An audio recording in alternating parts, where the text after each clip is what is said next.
Welcome to the Startup Grind. My name is Paul Boyd. I'm a corporate securities lawyer here with Stoll Reeves, and we're really excited to be able to sponsor this today. I want to thank Jessica for working with us, and this is a really great event. Our office here in Boise, I think we have probably the best startup shop for law in the state. Not only myself, but my partners, Chris Ormseth and Brian Larson, who's here. We do a lot of work from startups, from day of formation, first funding, VC funding, all the way to liquidity event and a sale. We've got experience in contacts in terms of if you need money. We worked on forming the 3 angel funds in the Valley, so we know all those people, who they are and what they'd like to invest and who they're interested in. We also sponsor the Innovation Awards every year with the ITC, which for me is one of the great events because it's just a really positive celebration of innovation and creativity in the Valley and throughout the state. The nice thing about this last Innovation Awards is we had a bunch of people from northern Idaho who won and came down. It was really great to turn it into a statewide event and not just the good state of Ada. My biggest joy today is that I get to introduce George Mulhern. Now, I've been told by Jessica that there is an international protocol where, as the introduction is being made, we want everybody to stand. So if you would please stand for the introduction of George Mulhern. You too, George. George joined CradlePoint as CEO in September of 2011. And the progress he has made in the company since then is really nothing short of remarkable. I know this for a fact. I do their legal work, and I can tell you that they've had, year-over-year growth that's just been phenomenal. And a lot of it's really due to George's hard work and leadership capabilities. He came to CradlePoint as a partner with Highway 12 Ventures, which is the very first venture capital fund that invested in CradlePoint. Prior to that, he was with Hewlett-Packard for 20 years. And by the time he retired, or left, I should say, he was Senior Vice President in charge of the LaserJet Global Business Unit, which was a big deal. He worked all over the United States and in other Asia and in Europe promoting that product, which, as you know, is one of the most successful ever built by Hewlett-Packard. So I'm really happy to be able to introduce George, and I think it's going to be a really interesting evening. So let's give him a great startup grind. Welcome.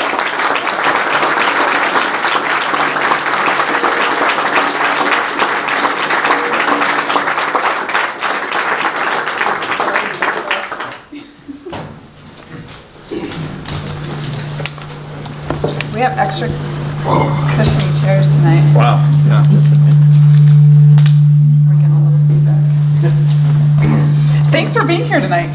Hey, my pleasure. That was extremely embarrassing, that introduction. You got to go through it. It's like the startup grind. Well, we really appreciate, because people like George, one of the most valuable things in your life is time. And so we really appreciate you being here with all of us tonight.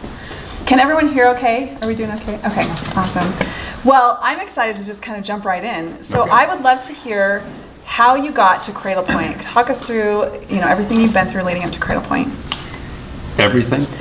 As far back as you want to go, my friend. I'm not going to go that far back, but like Paul said, I had 20 years with Hewlett-Packard, and towards the end of my career at Hewlett-Packard, got very interested in the tech community in Boise and trying to make a contribution to the growth of technology in Boise. I left, kind of retired from HP end of 2006, and then kind of bummed around, did some angel investing, not a lot, not very successful, and then hooked up with, ran into Mark Solon, because we were looking at a similar, looking at the same deal actually, and wound up going to Highway 12, and I spent 3 years there as a general partner, and our goal in the fund was each partner make 1 investment per year. And so I made 4 investments there. Most of them were seed type investments. I did a lot of work with Techstars and Boulder, and then at one point CradlePoint had hit a bump in the road, which happens lots of times. And Highway 12 had decided not to raise another fund. And so Jerry Langler on the board there called and said, hey, would you be open to coming over to CradlePoint and try that out? And I did. I didn't do it lightly either. Highway 12 had an investment in CradlePoint. I knew the company a little bit. I didn't make that investment, but knew a bit about it, but did quite a bit of research on the market space and those types of things. And it just looked like a really interesting space that had the potential to grow, and did my searches in the blogs and stuff to see how people felt about the products, had high quality products, and so went over and kind of scared on the way over, but turned out so far so good. So. Well, I would love to know your thought process as you stepped into CradlePoint and as you're looking at the company and the direction they're headed, and you really sped things up once you stepped in. So I would love to know what you were thinking as you stepped in. I didn't exactly know what I was walking into, really, and you never do. Like I said, it had, I thought, a lot of potential. I didn't know any of the people very well there, and so kind of that was the first thing I had to do is get to know who's in the company. And when you walk into a situation like that, everybody has an idea of what the company needs to be doing different and doing better. And the biggest challenge was kind of sorting through, who should I be listening to and who should I not be listening to? And so I had to do quite a bit of my own work, with getting out, talking to customers and things and learning about the business. But what I found was the company actually had fantastic products, an amazing engineering team that had built really high quality products, and a lot of really talented people in all functional areas. And so it was really a matter of, they had a good strategy too, because they had started in the consumer-prosumer business, and recognized that there's going to be a lot of margin erosion in that business. Low cost Asian manufacturers were going to come into that, and so had really decided to go after the enterprise space more. So the strategy was good. They had some challenges executing and getting focused on that strategy, and kept getting kind of pulled back into the consumer side, because were doing a lot of work with carriers, and a carrier would come in and say, hey, if you can build this product, we'll buy 30,000 of them. That's really hard to resist when you're running out of money and need some revenue. And so we got more focused on the enterprise space, started to shed the consumer stuff, and the business really started to take off. I think he's underselling himself. I think everyone here knows the turnaround that you've been able to do. I was just amazed to hear your inventory turns, the revenue numbers. I mean, the things that started to happen at CradlePoint. Talk us through that process, and maybe the team you put together to help do that. Yeah. Well, it was like I said, the first part was kind of sorting out who is on the team and the what right their people on the strengths bus. and weaknesses are, and so really kind of built a management leadership team, half new people coming in from the outside, half existing people that really understood the business, and they had really some great leaders in that company. And I've always had this philosophy that if you let people contribute, they will. And so part of it was just kind of freeing up some of that intellectual capital to go after and do what they knew was the right thing to do. And so in every functional area, I mean, you're talking about the inventory turns. So Don Baumgartner, who runs ops for us, when I got there, our inventory turns were 0.5 per year. And so, as a product company, that's tying up a lot of working capital and inventory that you can't use to invest in R&D in other areas. Well, Don, and this, this kind of just reinforced every functional area can innovate and provide, innovation that really can change the trajectory of a company. He took those inventory turns by basically building a different supply chain model and value chain. He took them from 0.5 per year to 6 per year. That freed up a tremendous amount of money for us to invest into the business. And then, Val Kusenfeld, our CFO, when I got there, our DSOs, days sales outstanding, were 90 days, before we got paid on average. And some people weren't paying at all. She built a team, worked on that, and got that down to 45 days. That freed up a whole bunch more capital. And so, but that was happening, in every functional area. And kind of the learning for me, coming from HP, when you're running a business at HP, and there's a number of folks in here, you spend a lot of time on the income statement, and the corporation works the balance sheet. And really, when you're running your own business, the income statement is kind of the scorecard. It says how fast are we growing, what kind of gross margin are we generating, and gross margin is the true measure of how much your customers value what you're doing. So it's really important.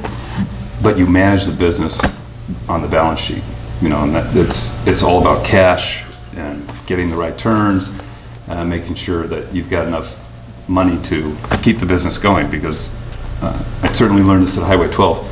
The number one reason that startups fail is they just run out of money, And if there isn't someone there to catch you, you're just done. So do you have any advice for the people in the room that are doing startups as far as managing your cash, or any advice you have as far as what you've learned from CradlePoint? Yeah, I would say if you're going out to get some funding and someone offers you even more than you think you need, take it. Because inevitably things do not go as planned. They never have since I've been at CradlePoint, and I've never seen that. So if you have the opportunity to get funding, I would care a little less about how much, you got to do it within reason, but how much equity you're giving up versus having enough money to make a pivot or two when things don't go as planned. And then, the flip side of that is be really frugal with it.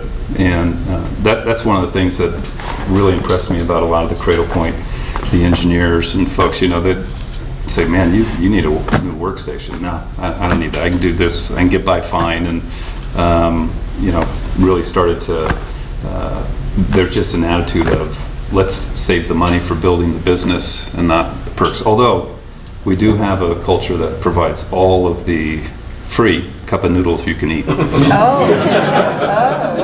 Not quite Google standards, but. So you need a cup of noodles, we can go find CradlePoint.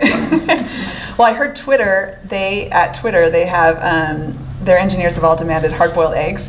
So that we were at a conference, Hal's at a conference 2 weeks ago, and they were saying they make 140,000 hard-boiled eggs a day for their engineers there. 1,400, sorry.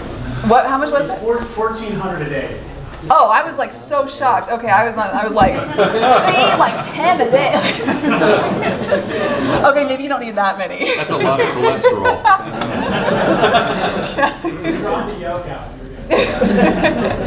So, so I love this idea of you can't predict. Now, I've heard people recommend, some through StartupGrind, that you should have about 18 months of cash in your business. What is your rule of thumb? What do you recommend for people here? Yeah, I think 18 months would be great. I don't know if I really have a rule of thumb. When I first got to CradlePoint, basically we were out of money, and so one of the deals I cut with the VCs that were backing the company was, and this would be different based on the company size and all, but said I need $6 million to get through this year to prove out the thesis of there really is a business here or there isn't. And so, like a lot of VCs, they gave me $4 million, and we were kind of off and running. So I don't know if I have a rule of thumb, but like I said, I would take and get as much as I could to ensure that you can get through 18 to 24 months. And if you can prove, when you're getting venture backing and things, you're always trying to prove that next value milestone. And so if it takes longer than 18 months to prove that, you're probably going to have problems getting the next round of funding anyway, but that's probably as good as any in terms of a rule of thumb. That's great. So what advice do you have, or what stories do you have of those hiccups in the road? What are some of your experiences? Oh, boy. That you'll share with us. Some of them are just, part of the challenge is especially when you're trying to move a company a little bit in a different direction, and there's a gravitational pull to the way things used to be done and some of that. And so, there's like always, culturally, or just where did the business come from before? How are we going to get to the next phase of that? And there's a leap of faith involved in that, and especially, in a company where you've hit some hard times and people are already concerned, that can be a challenge, just kind of moving the culture there. I mean, when I first got to CradlePoint, I gave out personal notes with commission checks, and I hand delivered them. And everybody thought that was a really nice touch. But I really did it because we needed the float to get the money in the bank to pay the commission. Two birds with one stone, it works. Yeah. Well, I think that when you're doing a startup, and some of you guys have felt this, we tend to always ask advice from people that have gone through it. When you are going through the numbers and you're trying to make the money work, what advice do you have for those sleepless nights when you're trying to get through the grind of that? It depends on the stage of the company. For folks that are in really early stage, it's really hard to predict anything. We're at a stage now where what helps me sleep at night is just the way we build our plan. So, like we're building it right now for 2015, and we said, here's the revenue goals we have, here's the margin goals we have. Now, let's really connect all the dots here. What are the products and services that have to be available in what time frame to hit that? How many sales reps do we need, and what kind of quota loading are they going to need? How many channel partners are we going to need? More than we have today, and kind of build the plan up. And that so far has worked well and can give you a little confidence in the plan itself. The things the bumps come when competitors do stuff that's unexpected, and that happens all the time in the technology space. So there's usually a few moments of panic, and then kind of get down to business of what do we do about this and how do we compete. Are those your OSMs? I love this little phrase he's got. Yeah, those can be. The OSM stands for Oh Shit Mondays. So I have my staff and our kind of business team every Monday, and every now and then we'll go in and it's like, oh my God, what happened in the last few days here. But it's always a great kind of rallying cry for the organization too. There's nothing like competitive pressures to get folks fired up, and everybody's intensely competitive in the organization, but not with each other, which I think makes a big difference. So will you give us advice? One of the things that you do a fabulous job at is building teams and your leadership style. And will you talk us through that for? Sure. I'm not exactly sure what my leadership style is, but I have, I've kind of thought about it in terms of a border collie. And I don't talk about that very much because it seems kind of insulting that I'm not thinking about people as sheep, but my style is to try to set a direction that people believe in, that it's aspirational, that people can get excited about, but not be so directive that there's no room for innovation. And so, it's more like when someone kind of moves out a little bit, I try to tap them back in. If they move out so far and they resist the tap, sometimes the wolves get them. But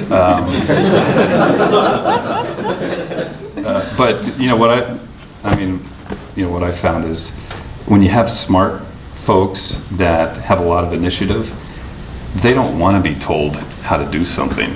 So let's agree on what needs to happen, and then provide the freedom for folks to figure out what's the best way to do it, and how can we do this in a way that's never been done before, or there's room for innovation. So that's an important part of it. And then the second thing is, I know my own strengths and weaknesses. I don't want to share them all here, but there's things I'm good at and things I'm not. I could not do what Don did with the supply chain. I could not do what Val did with our DSOs and things. But what I'm pretty good at is finding really talented people and getting them on board, and then giving them a role that's exciting, meaningful, and letting them kind of flourish. And You know, for me, I don't look for the individual superstar that, you know, for a basketball analogy, is the shooting guard that always wants to make the shot. I really look for folks that have a lot of determination, but have a flexible mind, because there are always pivots and unexpected things, and are able to respond to that, but want to be part of a team and do something exceptional together. And then the other thing I look for is a sense of humility, because if you don't have some of that in you, it's impossible to learn. I mean, if you think you know all the answers and you're not open to that, then you're not going to learn. And my approach and feeling has always been, it's the companies that learn faster and execute better that in the end win. So get really connected to your customer, understand what they need, and they can't tell you what they need. They don't know, but if you can figure out what they're trying to do and what their problems are, you can come up with some pretty creative solutions to address them. That's fantastic. I like the humility point. That's hard to find. Do you have a question in your interview that you can point it out, or you can just tell from talking to them? Oh, you can tell.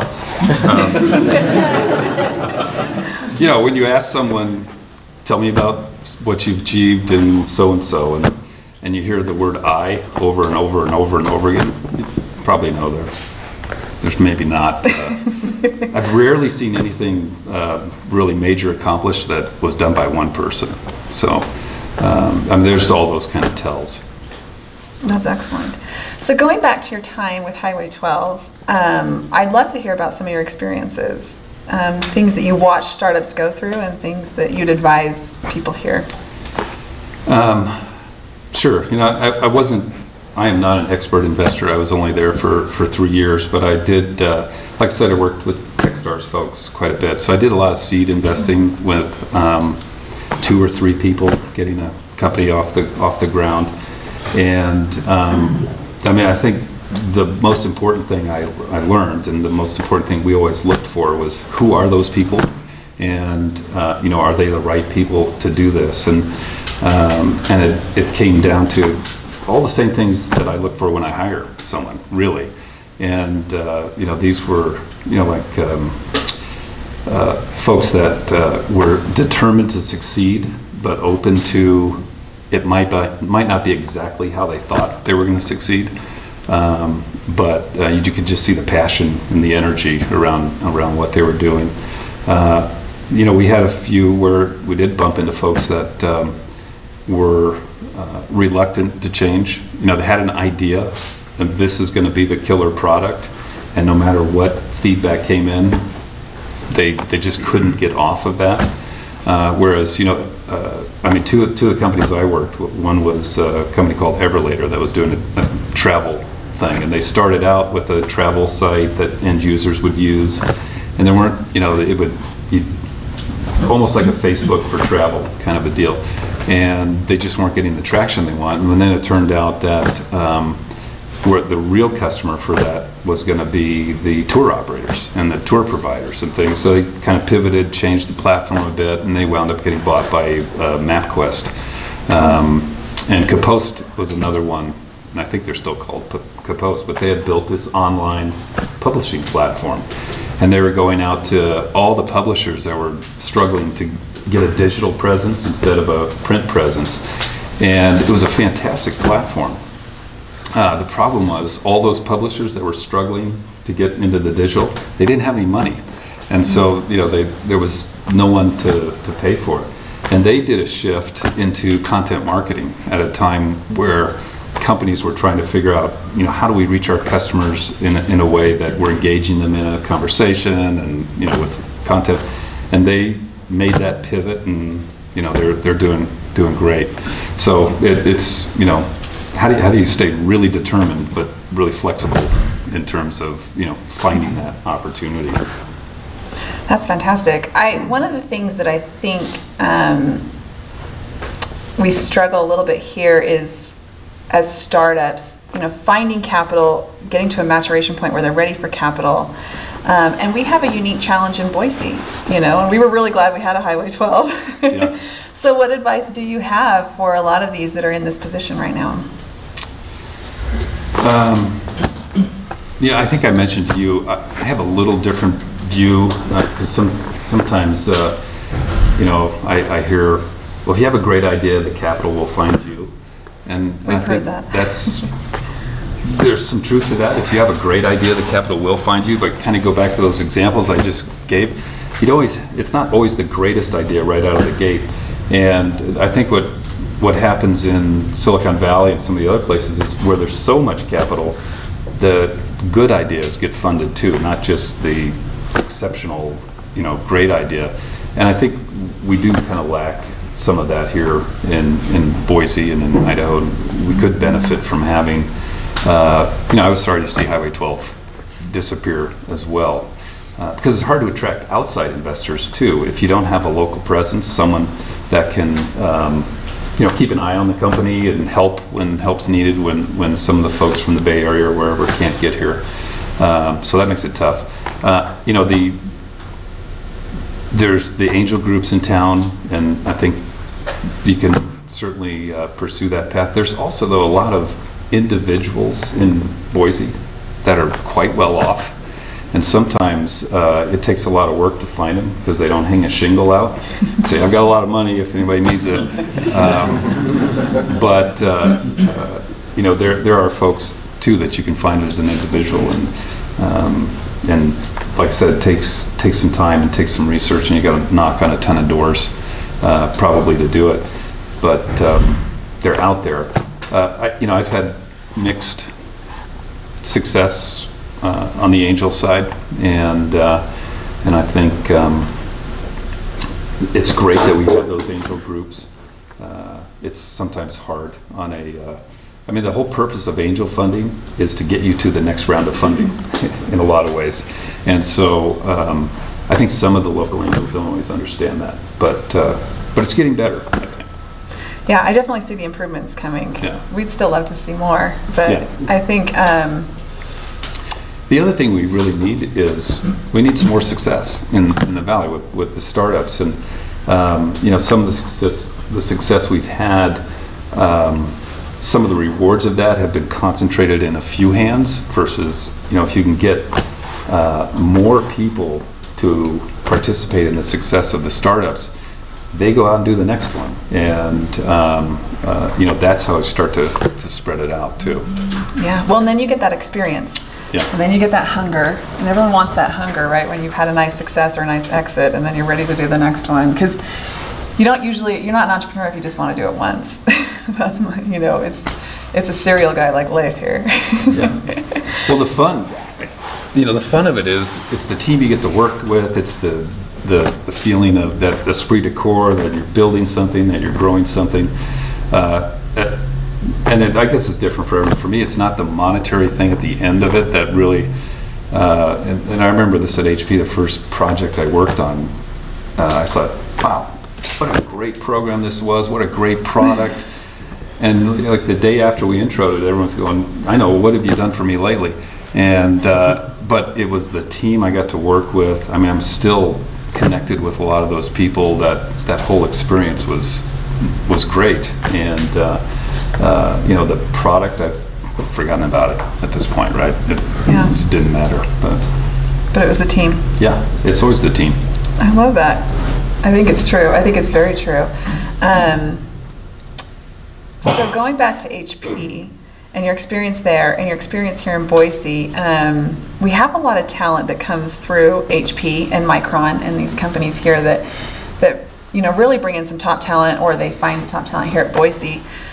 What do you advise for people here that are that top talent? I mean, I know there's some of you guys that are way out of my league as far as, what advice do you have for what is available here in Boise? CradlePoint. Well, even when I was at HP, I would tell our folks, if you get an opportunity to go start something or get involved in something that you think could be a great startup, go do it. Because if you're good, I'll hire you back if it doesn't work out. Yeah. And HP has been, I think, a tremendous talent pool for the area. And there've been a lot of, ESI started out of HP, and End Systems. I think originally Lynn Watson was at HP. So, I mean, it's created a lot of companies in the area, and a lot of great talent there. And I don't have our recruiter Missy here today to tick off any other HP employees. I was teasing. But we've certainly benefited from the talent at HP at CradlePoint. We've hired some great people that came out of HP, but other places as well. And we're, contrary to popular beliefs, probably especially at HP, we try not to recruit too much locally, especially from the other smaller companies, because it can be devastating if you lose some key talent, and especially if you have a team of 10 people and you lose a key person, that can really hurt. And it's funny because I'm recruiting for a senior manager position right now, and I'm using a recruiter out of the Bay Area, and he was running through the list of candidates, and he said, oh, and I talked to this person at a local company here and this person at a local company here, and I said, Don, don't do that. And and he's out of the Bay Area, coming back he's to out of the Bay Area. And I said, we kind of have a gentleman's agreement here that we're not going to poach from each other. And he said, you're kidding me. And I said, it's Boise, yeah. And he didn't believe it for a while. He said, it is dog eat dog down here. And so that's another nice part about being in Boise, I think.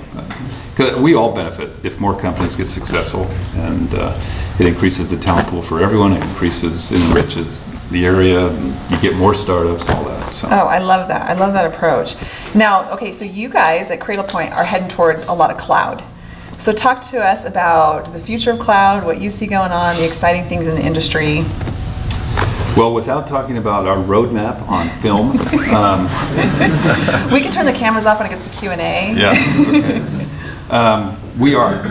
The company's been through multiple pivots. We went from consumer to enterprise, and we're really a product company.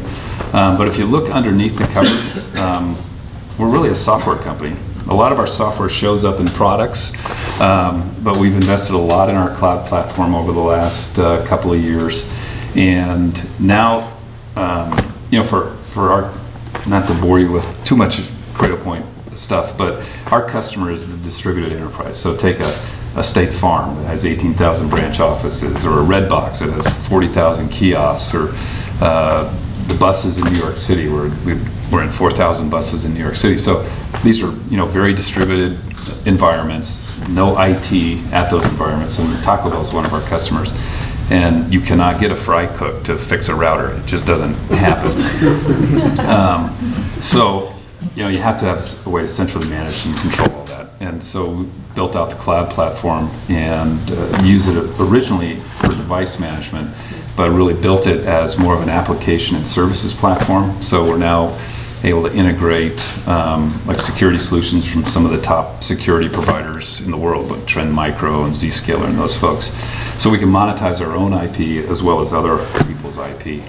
And we're going to keep pushing that. There are opportunities with virtualization to do more in the cloud that today is done on-premise in a device that we think could really change, not just the value proposition for the customer, but the value of our company and the value,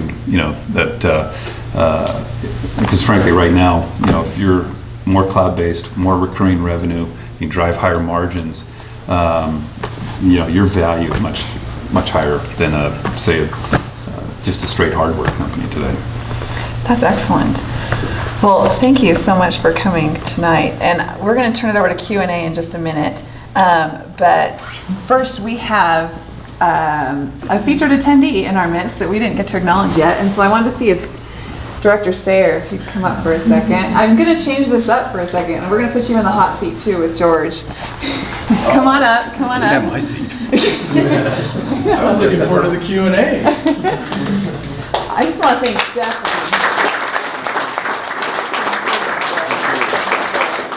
Come on over. Well, first I want, so we're no, you get to stay. We're still, yeah. But I want Jeff. Jeff has been going around and meeting with, he's got the ear of a lot of entrepreneurs. And I've been so impressed with the support that he's given StartupGrind, that he's given a lot of startups here, and companies across this entire state. I mean, it's exciting. And, he helped me link with Northern Idaho, and there's some amazing stuff going on. And we want to bring all this together so that as a state we're succeeding. And so I'm really excited to be working on Jeff on some of this stuff. But I would love, for you to talk about some of the stuff you're working on with these guys. All right. Well, I don't want to take away the No, momentum. you can have the hot seat. You can stand up. Yeah, it's all We're you. talking to one of the Godfathers. Well, I guess Faisal Shah's the Godfather, according to Oh the yeah, paper. we're gonna call him the Godfather. Yeah. No, you're talking to one of the Godfathers here who knows what he's talking about. And just to give you a little background, I've been in my spot as Director of Commerce for about 3 years now, and I'm not your typical government guy. The governor pulled me out of private industry. I trained in Ernst & Young in Silicon Valley, been a CFO for a lot of my career. And I got a 2-sentence job description from him when I started. And one was lead the economy forward, and the second one was bring business principles to state government. And that's never left me. And to give you a little insight of how I look at the world, I'm a huge fan of Clayton Christensen, the disruptive technology guy. Love those philosophies, and I'm also a big fan of the lean startup philosophies. And those are some of the business principles that we're bringing to what we do, and I think we're starting to move the needle. But we spent, a lot of people criticize us because we get headlines for the time we spend with big companies. And that's a big part of the economy, so we do spend time, we try to recruit and help our existing companies grow. But one of my passions is right here. It's in what you guys are doing right here. And so I'm a huge fan of Jessica's. I'm a huge fan of startups. And I started my career in the epicenter of startups. And that's never left me. And I'm a firm believer that this is a critical part of what Idaho can do. And so when I stand up in front of groups like this, the one thing I try to talk about is it's not just Boise. There's some amazing things happening around the state. And I can tell you, just a month ago I was in northern Idaho in front of a group just like this in the bottom of a restaurant. And that group started with a couple of guys who sent out a Facebook post to their buddies and said, hey, let's go meet and have a beer and let's talk technology. That was a year ago. They now get together every month, and I'll tell you, there's some amazing things happening up there. I could give you if you just go back and look at the Hall of Fame awards that we just went through ITC, there were 3 folks from northern Idaho that got recognized. And I'll just plant a seed, and one of them is a little company called Rohini. They're printing light. It's the most amazing technology I've ever seen, and I'll just leave it at that, let you guys do a little research. But my point is Idaho has something special. And I really believe that part of what we need to do to move our economy forward is to support and wrap our arms around these kinds of moments where we can help each of you find the resources you need to be successful. Part of those resources is mentoring. George talks about capital, and that's a big conversation that everyone talks about, but moving an ecosystem forward isn't just about money. It's about the people, and it's about exchanging ideas and about getting that momentum rolling. And one of our challenges and one of our goals is to try to get that going all around the state. I've argued for a long time that Idaho's greatest strength is that we're one big small town. I use that half jokingly, but if you think about it, we're only 1.6 million people. And granted, we are separated geographically, and that makes it tough. But in this industry and in the technology sector, there's no reason we can't connect the intellect in all of the regions of our state. And we can accelerate that. And I firmly believe that some magical things can and will happen. And so you'll see us spend a lot of time supporting every event like this just to help nurture that, because I know we're at a tipping point. I mean, we're right in front of it. And I keep telling people that Idaho's going to come above the radar screen here in the next little while, and it's going to take people by surprise. But when they see that, and when we come across, or when we bump up above the radar screen, I firmly believe that Idaho is on the front end, one of the greatest growth curves our state has ever seen. We have something special in this state, and we have a lot of smart people who want to help the state be successful, and all that's going to start coming together, and it's going to I was going to say explode, but that was the wrong word. It's going to take off, and it's going to be fun to be a part of that. So I, for one, appreciate the chance to be here tonight, and just know that my little give and get, my give tonight was moral support, and my get was feedback. So just know that we're an open door, and we're hungry and anxious for any ideas you have and any suggestions you have, because we want to support these kinds of things as best we can. So anyway, I'm honored to be here. And George, it's fun to hear your story. Congratulations on your success. Thank you, Jeff. It's awesome. I want to hear the Q&A.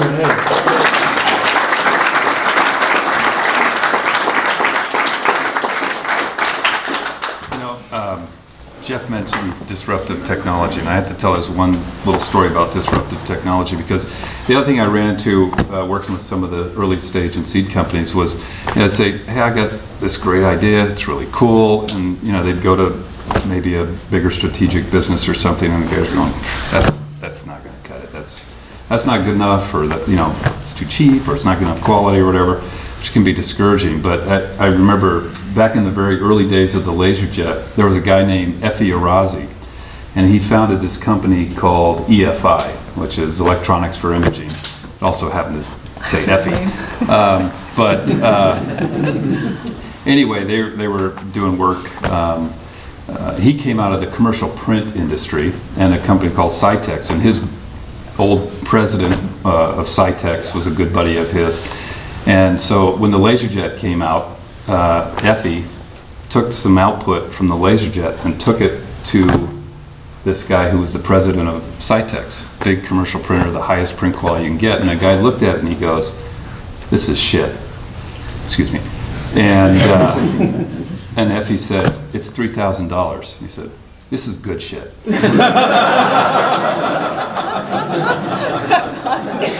Thank you so much. Let's give a round of applause.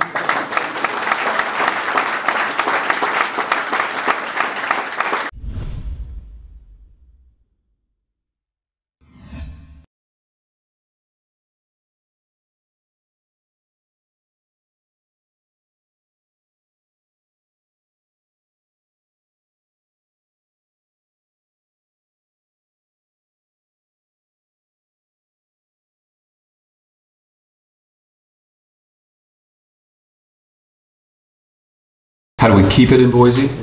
Well, first, thank you for staying in Boise. I mean, that's like, let's hear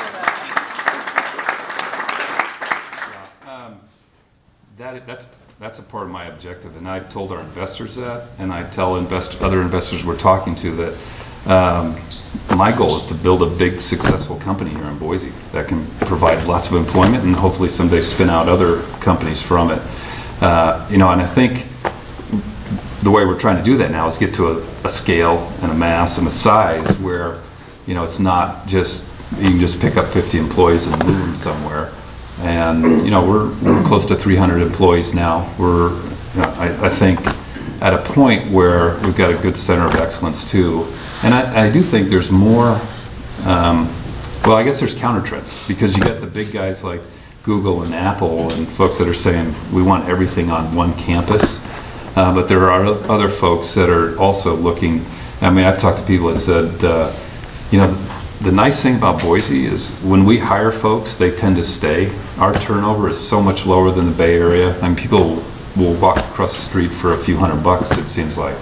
And so, and there's also in Boise, and I mean this is the biggest compliment because I look at myself this way, we have white-collar workers with blue-collar ethics, and it's people believe in hard work. They put out, they want to be successful, and so I think I don't know how to keep them all here, because we have had some startups that have done well and then they're gone, and that's the worst thing for Boise, I think.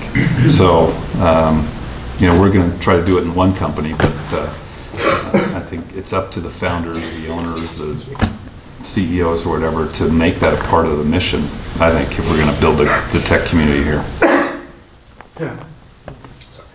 Yeah. First thing I wanted to ask Jessica is how'd you do that sit-stay thing with George, because it never worked when we tried. That's awesome. So the question, I worked with George a long time ago, worked under George at HP, and I was curious from, they're sort of famous for the HP way and the kind of... and the cameras are off, so don't worry. You can, yeah. That one's pointed right at you. Sort of that corporate identity with what of that did you take away and think is relevant and still think you practice today? I took it all with me. One of the reasons I felt like I was successful at HP was when I worked for General Electric before that. When I got to HP, and my first job there was to First of all, that was the only time I was ever called an engineer in my career, which I thought was really cool. I got there and I got this card that said marketing engineer. Wow, I'm an engineer. Then I noticed someone else had a card that said finance engineer, and someone else had an HR engineer, and everybody had to be an engineer in those days. But no, I got into that environment and I thrived, and it was because, you know, the respect for the individual, make a contribution, teamwork, things like that, that a lot of companies talk about, but really, you know, we lived it. And so, I mean, all those values have stuck with me, and I try to live them at CradlePoint as well. And I think we have a company that does exemplify that. One thing I don't like to do is put our shared values on a slide and stick them in everyone's cube. I've been in so many organizations where people do that and nobody lives by them. So my test really is, if you went in and asked somebody what the values are here, if they said integrity and honesty and respect for the individual and achieving with the team and making a real contribution in the market, and they said some of those things, then you know you're living your values, and it's not just a sign on the wall. But no, I mean, HP was a tremendous foundation for me, and there are a lot of great companies like that. That's harder to do than it seems, especially with 300 employees, to keep that culture. I think that's really impressive. Yeah, it is getting harder. There's no question about it. I mean, so much gets harder as you get bigger too, because a smaller and smaller percent of the company can actually touch a customer. A smaller and smaller percent of the company can interact with the other functional areas. And so, in a lot of ways, the challenge becomes, as you get bigger and bigger, more about alignment than it is about strategy, and making sure people understand, you know, the contribution they can and need to make to achieve the objectives and things. So a lot of stuff does have to change as you get bigger. That's awesome. Yeah, in the back. Hey, Tim. Changing gears just a little bit. Think back to when you first started the company and setting aside, I mean, understanding that metrics are important all the way through, but in extremely early stage companies, other than the vanity metrics, what specifically do you recommend, or do you remember as being the most important metrics, things that you guys measured and iterated on a daily or weekly basis that really made a difference? Well, I wasn't at CradlePoint in the very beginning of it, so I couldn't tell you there. You know, really, it depends on the business and the business model for the companies that I've worked with, especially in the very early stages. Is, can you find a customer who will pay you money for what you have?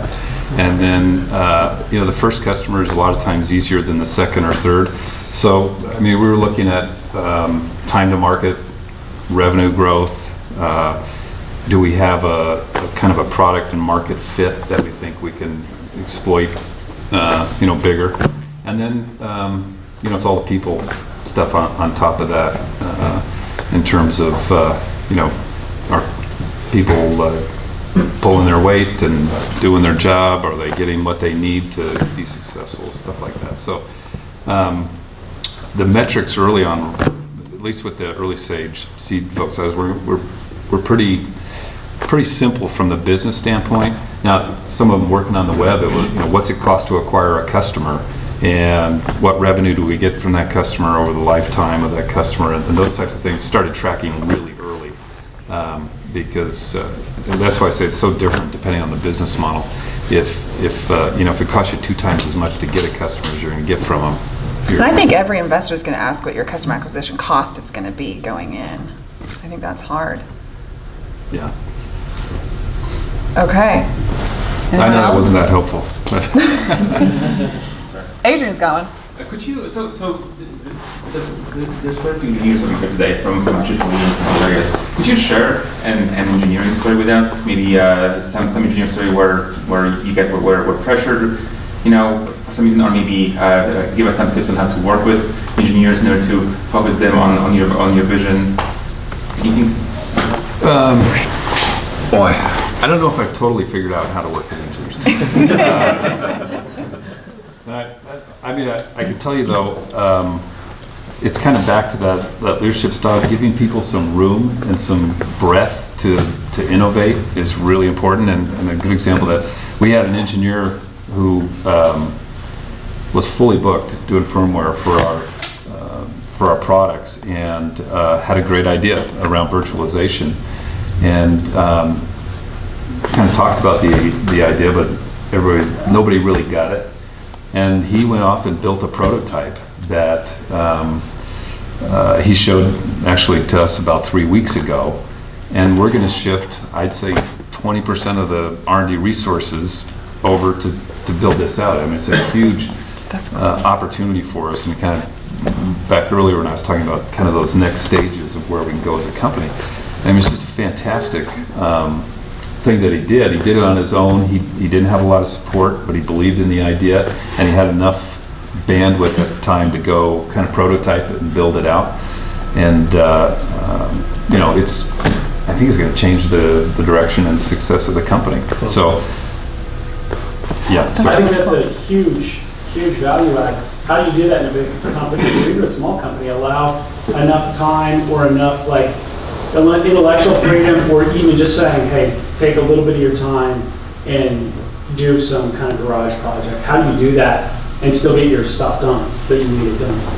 Well, I actually think in some ways it's easier in a big company. The challenge with it is different, but and John may disagree with me here, but you know, for us, I mean, this guy basically did it on his own time, and we have so much pressure to get that next product out, that next solution out, the next quarter's revenue, that there isn't that much time. And to tell you the truth, we're kind of struggling with that right now, because we've seen what he was able to do with a little bandwidth of his own. And how do you build a model like that? Because if you say, okay, we're going to let these 4 people go do that, then all the other people say, well, how come they get to have all the fun and we're stuck here grinding it out? So we haven't really figured that out. I think, you know, that in a bigger company, and John, feel free to correct me, but it's easier sometimes to hide some of that bandwidth. The problem in a bigger company, though, is as soon as something, you got a great idea and it's really looking promising and it starts to need a lot of resource behind it to make it happen, then the big mature business, you know, I mean, I ran into this with LaserJet, and it's hard not to buy into it, but you can say, I could run a LaserJet promotion and generate $30 million of revenue, and it's going to be 5 years before this yields 100 million, you know, and when you have quarterly earnings that you got to report and things like that, so the challenges are really different. And when you know, you get that innovation in a bigger company, I mean, it's not easy to get it all the way through. Well, thank you so much for being here. Sorry, we're kind of out of time. I really appreciate you coming. Yeah, well, thank you. And I have a little something for you, but before I give it to you, I have to tell a little story. George and his beautiful wife, Karen, she is darling, had the unfortunate privilege of sitting next to me at the Innovation Award. And they were like talking about this martial arts stuff at dinner, and I was just, they're both 3rd degree black belts. Wow. Like, that's amazing. They'd kick up my butt any day. And so I was sitting there, and I love to put thoughts, because I appreciate so much you coming and putting your time and helping all of us and giving us insights.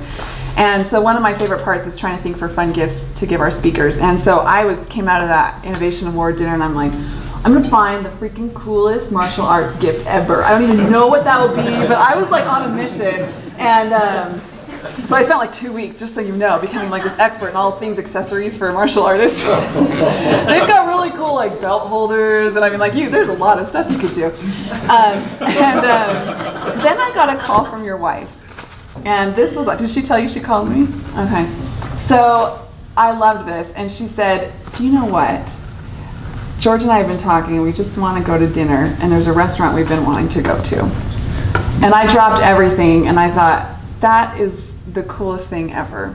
And I know that time, and I think everyone in this room understands that with so much responsibility, like you realize the sacrifice that comes on part of your loved ones and your relationships. And I watched George and his wife together, and they were just darling. And I loved that, and I dropped everything, and here's a little dinner on Startup Grind. Well, thank you. Yeah.